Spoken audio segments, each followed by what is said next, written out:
again, this is Jim Rollins, 9580-5. Yes. Yeah. Plectrum, 20-hole flathead, wreath inlays. Correct. Yep. You acquired this banjo 2 years ago? 3 years ago? I've had it. No, a little. I think it was March of 2012. I believe. Okay. Something like that. that. Long? Yeah. Time flies when we get older. It sure does, boy. I'll tell you what. Yeah. Yeah. It's. Tell us a little bit about it and then take it through its paces. 9580. It's. I think it's known as the B.E. Boyd banjo from. I want to say Iowa. Yeah, Bettendorf. I believe Bettendorf, Iowa. Okay. Yes. And it's flathead. It's funny. We look at these things, and this is kind of a textbook catalog style 3 wreath inlay plectrum, like you said, with the original case. It had the skin head and all that kind of business. And this is a Frank Neat mahogany neck. And I haven't really done very much other than set it up, play it.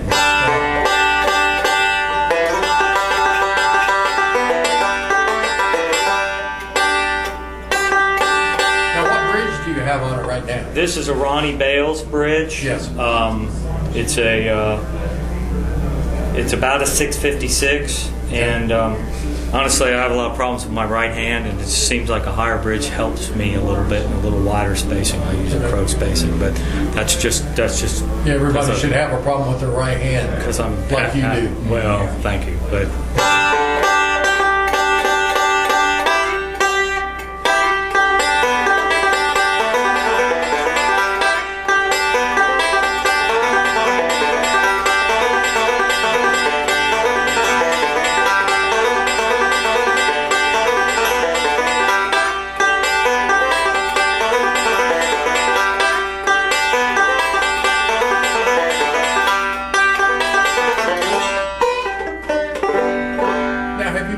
Playing it compared to the other banjos that you own, or you try to spread the time around? I play them all kind of equally. Although I tend to get on a kick where I play one for several months at a time. Right. And I have several banjos, and normally I kind of try to be monogamous with whatever I've got, because you just kind of you have to learn, for at least me, to learn how to get the better tone out. Yeah, how to respond and stuff like that. And as I'm getting older, you just I gotta use every trick I can get. But it's I really like this banjo a lot. It's a great banjo, and I just I think it's really.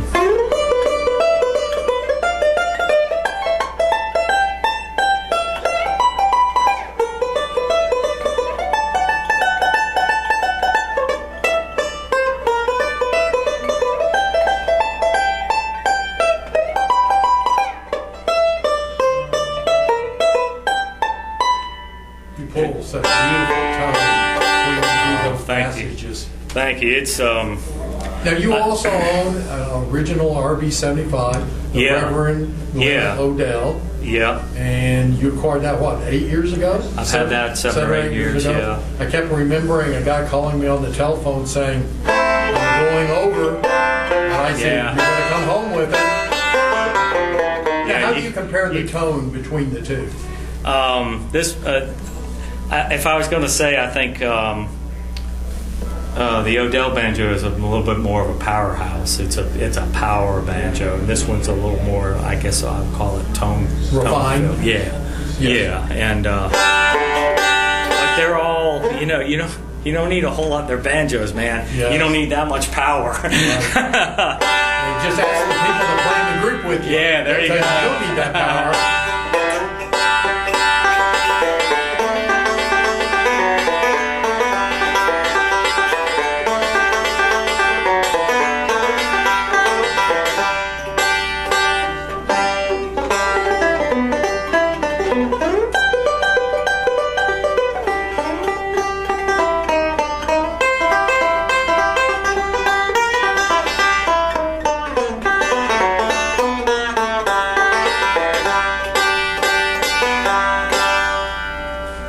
it's a great, it's all there and kind of all right. Yeah. It's a really, really good banjo.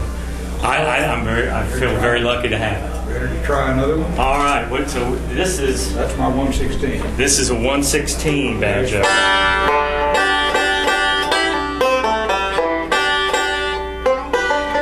Gary would say this is the Big Bang.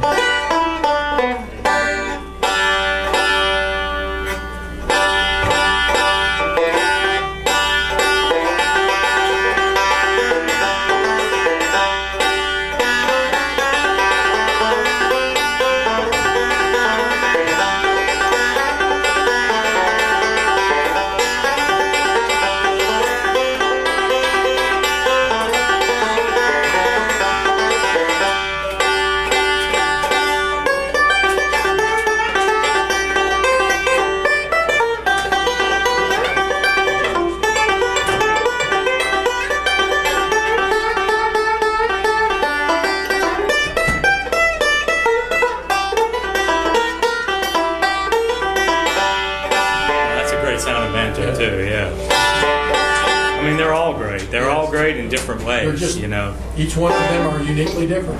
Yeah, and you just gotta. I think I certainly have gone through. You just kind of when you set them up. I just try to make one sound the best I can make it, Right. and Then go play it. yeah, and so many people talk. Well, I like gold and maple and everything like that. And I like all that stuff too, and there certainly are differences to them, but I'm really just not intelligent enough or have a good enough ear to know they either sound good or they don't. Yes. Yeah, that's for sure. And Wayne Clyburn's right here, and I played his banjo last night, and let me tell you, it sounds great. Yeah. It's a great, great banjo.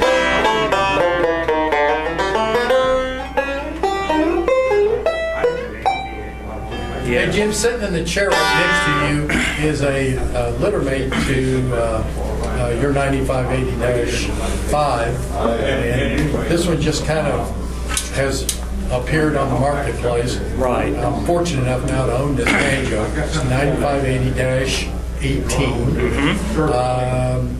Been together in this configuration for about 4 weeks. New head. Steve came from Steve Hubert. Known Steve and had a relationship with Steve on banjos for about 15 years now. It's a good banjo. It's going to get better. The good players are going to draw a great tone, and you will kind of take it through its paces. Yeah, it's a whopper, man. It's a great.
It's just a great banjo, and yeah, you really got this is wonderful. It's 9580-18. It just surfaced a couple months ago out of upstate Pennsylvania on the line between Pennsylvania and New York, and Hubert acquired acquired it from the widow of the previous owners. It's a plectrum, the service line is something. That's a great banjo. That's a Frank Neat Nick that I've had and have played for about 10 years. So we moved the neck over from another banjo. Frank Neat Neck? Yes, I do.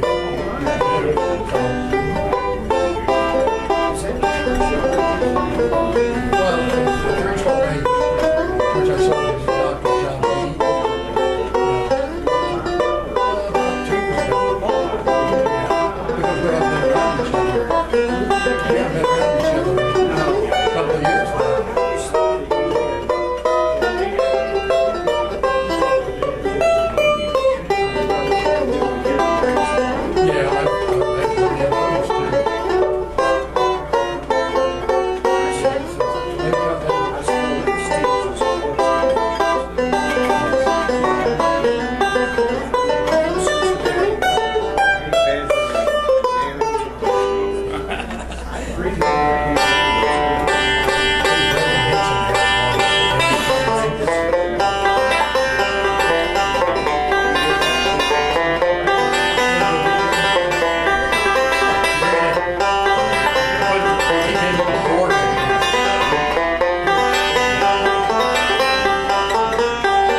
Hey Jim, I'm going to let you go for just a minute. Oh, yeah.